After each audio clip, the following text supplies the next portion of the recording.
अरे लड़ेला पेनी में छेनी जी हमारे दोस्त को लड़ता है पेनी में छेनी इन्हीं का नाम है प्रदीप प्रेमी। शांति बनाए रखिए सामान को सामान को दबाए रखिए। आ गए हैं प्रदीप प्रेमी जी अपने सुर से स्वागत करेंगे। सब इधर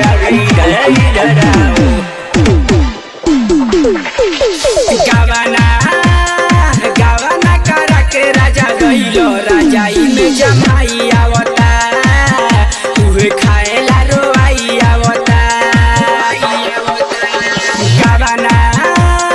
गावाना करा के राजा गइलो राजाई में जमाई आवता उहे खाएला रोआई आवता।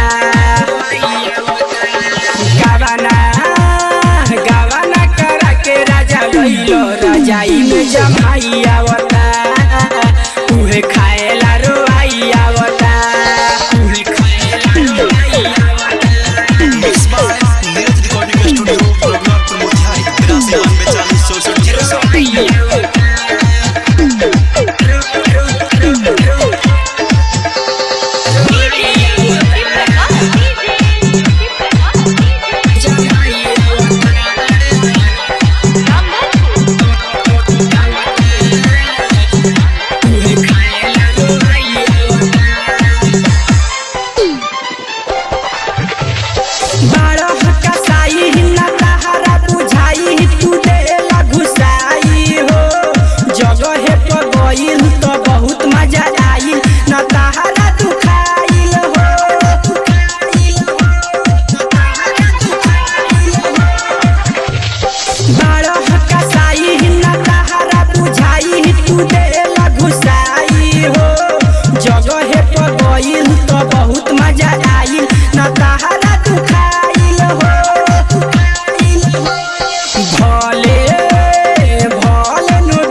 राजाई में जमाई आवता उहे खाएला रोआई आवता।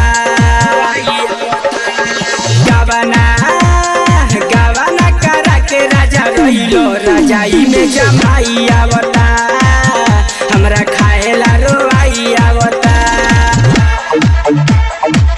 हमरा खाएला रोआई आवता।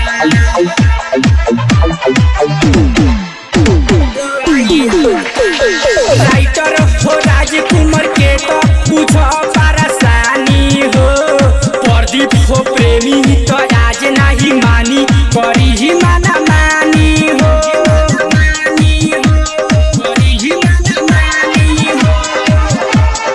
राइटर हो राजकुमार कहे ना सह परेशानी मिली ही तारा ना जा हो प्रदीप हो प्रेमी के मत तो तू साजा हो। गावाना करा के राजा गइलो राजाई में जमाई आवता हमरा खाएला रोआई आवता। गावाना करा के राजा गइलो राजाई में जमाई आवता हमरा खाएला रोआई आवता। Recording studio Raghunathpur